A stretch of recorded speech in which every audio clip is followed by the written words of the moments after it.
तो जिस तरह से हम लोग साइन की मदद से कॉस का वैल्यू निकाले थे, ठीक है, टेन की मदद से कॉट का वैल्यू निकाले थे, सेम उसी टाइप से हम लोगों का कॉसेक की मदद से क्या सेक का वैल्यू निकालेंगे। तो इसके लिए क्या करेंगे, जो कॉसेक का वैल्यू है उसको हम लोग क्या घटते क्रम में लिखेंगे। जैसे कॉसेक 90 डिग्री का वैल्यू कितना है, 1 है, वो कहाँ आ जाएगा, सेक 0 डिग्री में, ठीक है। कॉसेक 60 डिग्री का जो वैल्यू है वो कहाँ पे आ जाएगा, सेक के 30 डिग्री के वैल्यू में, सॉरी 2/√3, ठीक है। अब यहाँ पे हम लोग का 45 डिग्री का वैल्यू सेम रहेगा, √2। अब जो कॉसेक 30 डिग्री का वैल्यू है वो कहाँ आएगा, सेक 60 में, यहाँ पे 2 हो गया। अब जो हम लोगों का कॉसेक 0 डिग्री का वैल्यू है कहाँ जाएगा, सेक 90 डिग्री के वैल्यू में, यहाँ पे आ गया। और जो भी स्टूडेंट इस बार 10वीं की बोर्ड परीक्षा देने वाले हैं उन्हें ये बात अच्छे से पता होगा कि उनके लिए ये जो त्रिकोणमिति चैप्टर है ये काफ़ी अहम रोल निभाता है, क्योंकि ये जो त्रिकोणमिति चैप्टर है इसे कम से कम 25 से 30 नंबर का प्रश्न पूछा जाता है। अब इसमें भी सबसे ज़्यादा इम्पोर्टेंट ये वाला जो मान सारणी है ये काफ़ी ज़्यादा इम्पोर्टेंट हो जाता है, क्योंकि केवल मान सारणी से ही लगभग 10 से 12 नंबर का ऑब्जेक्टिव पूछा जाता है। हालांकि ये टॉपिक काफ़ी आसान है, लेकिन फिर भी जो बच्चे रट के जाते हैं वो इसमें काफ़ी ज़्यादा गलती कर देते हैं, जिससे उनका मार्क्स कट जाता है। आज मैं आपको इस टॉपिक को इतना आसान तरीके से समझाऊंगा जिससे आपको फिर दोबारा कभी इसे रटने की ज़रूरत नहीं पड़ेगी और ये हमेशा के लिए आपके दिमाग में सेट हो जाएगा। हमें केवल इस टॉपिक में सिर्फ साइन के सभी वैल्यू को याद करके रखना है, जैसे कि साइन 0 डिग्री का वैल्यू 0, 30 डिग्री का वैल्यू 1/2, 45 डिग्री का वैल्यू 1/√2, 60 डिग्री का वैल्यू √3/2 और 90 डिग्री का वैल्यू 1। मान सारणी में इतना याद रखना काफ़ी है। अब देखिए, जैसे कि हम लोगों को साइन का वैल्यू तो याद करना ही पड़ेगा, उसके बाद हमें जो भी कॉस, टेन, कॉसेक, सेक, कॉट है इसका वैल्यू हम लोगों को रटना नहीं बल्कि समझना और निकालना है। अब देखिए, साइन का तो वैल्यू हमें पता है, अब निकालना किसका है, कॉस का। तो कॉस के लिए एक नोट्स लिखे हैं, इसको ध्यान में रखिएगा। कॉस का मान निकालने के लिए साइन के मान को घटते क्रम में लिखना है।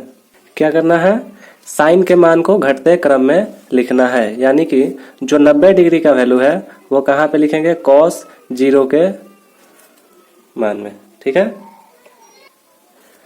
फिर 60 डिग्री का जो वैल्यू है उसको किस में रखेंगे, 30 डिग्री में, यानी कि √3/2।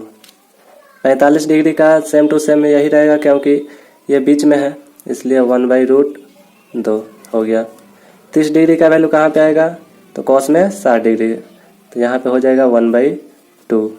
और 0 डिग्री का वैल्यू कहाँ पे आएगा, 90 डिग्री में, तो 0 डिग्री का वैल्यू कितना है, 0 है, तो यहाँ पे आ जाएगा 0। बस साइन का जो याद था उसी से हम लोग क्या कॉस का निकाल दिए, इतना आसान तरीके से। अब मुझे नहीं लगता कि इसे फिर किसी को रटना पड़ेगा। साइन का तो हमें याद था, कॉस का निकाल लिए, अब क्या बचा, टेन का। तो टेन का निकालने के लिए एक फॉर्मूला लगता है ये वाला, क्या, टेन का मान निकालने के लिए सूत्र tan थीटा बराबर sin theta by cos theta का उपयोग होगा। तो अब हमें सबसे पहले क्या tan 0 डिग्री का वैल्यू निकालना है, ठीक है। उन लोग इस फॉर्मूला का यूज करेंगे, क्या, tan थीटा बराबर sin theta by cos theta, ठीक है। तो चलिए फॉर्मूला का यूज करते हैं। हमें पहले क्या tan 0 डिग्री का वैल्यू निकालना है, ठीक है, यानी कि हम लोग का थीटा बराबर कितना दिया गया है, 0 डिग्री। अब इस फॉर्मूला का यूज करते हुए क्या करेंगे, tan 0 डिग्री, थीटा की जगह पे हम लोग का क्या आया, 0 डिग्री, ठीक है। उसके बाद साइन हो गया बट्टा में कॉस। अब साइन थीटा है तो थीटा का वैल्यू क्या रखे हैं हम लोग, 0 डिग्री, तो 0 डिग्री रख दिए। कॉस थीटा है तो थीटा का वैल्यू क्या रखे हैं, 0 डिग्री, यहाँ भी 0 डिग्री रख दिए। अब हम लोग को इसमें करना सिंपल सा काम है कि जो भी साइन 0 डिग्री का वैल्यू है यहाँ पे रख देना है। जैसे साइन 0 डिग्री का वैल्यू कितना है, साइन 0 डिग्री का वैल्यू 0, ठीक है, बट्टा में कॉस 0 डिग्री का वैल्यू कितना है, 1 है, तो यहाँ पे रख दिए 1। अब हम लोग क्या करेंगे, 0 में 1 से भाग देंगे तो यहाँ पे हम लोगों का आंसर निकल के आएगा 0, यानी कि tan 0 डिग्री का वैल्यू हम लोगों को क्या प्राप्त हुआ 0। तो यहाँ पे हम लोग क्या करेंगे, tan 0 के पास 0 रख दिए। ठीक है, चलिए अब tan 30 डिग्री का वैल्यू निकालते हैं। ठीक है, क्या tan 30 डिग्री का वैल्यू। तो यहाँ पे हम लोगों का क्या थीटा बराबर कितना है 30 डिग्री। ठीक है, तब फिर फॉर्मूला लगाएंगे tan थीटा बराबर साइन थीटा बटा में कॉस थीटा। फिर थीटा के जगह पे हम लोग क्या रखेंगे tan 30 डिग्री। ठीक है, क्योंकि थीटा का वैल्यू क्या माना है 30 डिग्री। तब यहाँ पे फिर साइन थीटा के जगह 30 डिग्री बटा कॉस थीटा के जगह 30 डिग्री। अब साइन 30 का वैल्यू रखेंगे, क्या साइन 30 का वैल्यू कितना दिया है 1/2। तब यहाँ पे रखेंगे 1/2। फिर बटा में कॉस 30 का वैल्यू कितना दिया गया है √3/2। यहाँ पे रख दिए √3/2।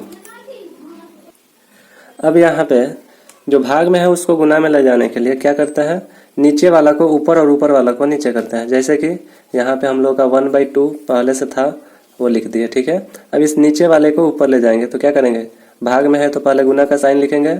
अब जो नीचे है उसको क्या करेंगे ऊपर लिखेंगे, जैसे 2। और बट्टा में जो ऊपर है वो कहाँ आएगा नीचे, तो यहाँ पे आ गया √3। अब यहाँ से 2 से 2 कट गया। ठीक है, अब इसका पूरा वैल्यू निकल के क्या आया 1, ऊपर 1 बचा है और नीचे √3। ठीक है, ये किसका वैल्यू आया tan 30 डिग्री का। ठीक है, इस प्रकार हम लोग क्या किए tan 30 डिग्री का भी वैल्यू निकाल लिए, कितना 1/√3। अब हम लोग सीख चुके हैं कि tan थीटा का वैल्यू कैसे निकालते हैं। ठीक है, जैसे कि हम लोग tan 0 डिग्री का वैल्यू निकाले, tan 30 डिग्री का वैल्यू निकाले, सेम उसी टाइप से tan 45, tan 60 और tan 90 का वैल्यू निकालेंगे। इसलिए अब इसको जल्दी जल्दी करते हैं। ठीक है, यहाँ पे हमें tan 45 का वैल्यू निकालना है। ठीक है, तो यहाँ पे थीटा का वैल्यू कितना आएगा 45 डिग्री। सेम फॉर्मूला वही tan थीटा बराबर sine theta by cos theta बराबर में क्या करेंगे, थीटा की जगह 45 है तो थीटा की जगह 45 रख देंगे।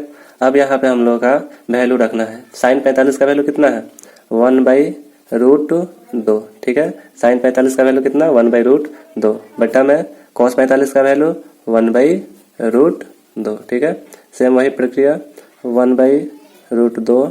ठीक है, और गुना जो नीचे है कहाँ जाएगा ऊपर जाएगा √2, और जो ऊपर है कहाँ जाएगा नीचे जाएगा। और फिर यहाँ पे √2 से √2 कट गया, बराबर कितना बचा ऊपर 1 नीचे 1, कितना वैल्यू आएगा 1। ठीक है, यानी कि tan 45 डिग्री का जो वैल्यू है हम लोग कितना मिला 1। ठीक है, तो यहाँ पे हम लोग क्या करेंगे tan 45 डिग्री का वैल्यू क्या लिखेंगे 1। ठीक है, तो चलिए अब tan 60 का वैल्यू निकालते हैं। ठीक है, यहाँ पे हम लोग डायरेक्ट वैल्यू रखते हैं उसके बाद सॉल्व करते हैं। tan 60 का वैल्यू निकालना है तो इसके लिए क्या हमें sin 60 का वैल्यू चाहिए और cos 60 का वैल्यू चाहिए। ठीक है, तो sin 60 का वैल्यू कितना दिया गया है √3/2 दिया गया है, तो यहाँ पे क्या लिखेंगे √3/2 बट्टा में cos 60 का वैल्यू चाहिए, तो cos 60 का वैल्यू कितना दिया गया है 1/2, यहाँ पे क्या लिखेंगे 1/2।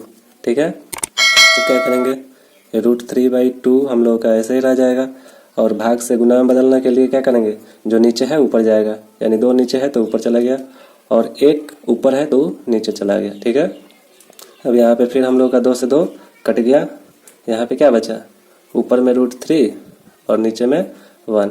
अब 1 से फिर भाग देंगे तो क्या आएगा हम लोग का √3 ही आएगा। ये किसका वैल्यू होगा हम लोग का tan 60 डिग्री का। ठीक है, तो यहाँ पे हम लोग tan 60 डिग्री का वैल्यू निकाल लिए।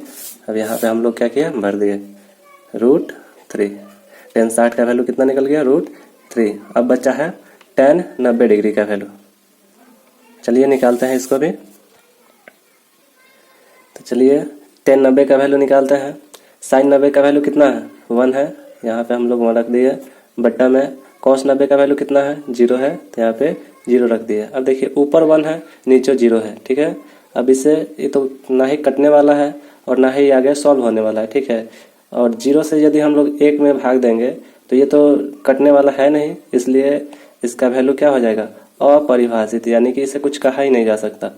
ठीक है, इसलिए हम लोगों का tan 90 डिग्री का वैल्यू जो होगा क्या होगा, अपरिभाषित। क्या, अपरिभाषित किसका, tan 90 डिग्री का। ठीक है, तो यहाँ पे हम लोग tan 90 डिग्री का वैल्यू भर देता है कितना, अपरिभाषित। तो जैसे कि हमें सिर्फ और सिर्फ साइन के सभी डिग्री का वैल्यू पता है, उसकी मदद से हम लोग क्या किए, कॉस का सारा वैल्यू निकाल लिए।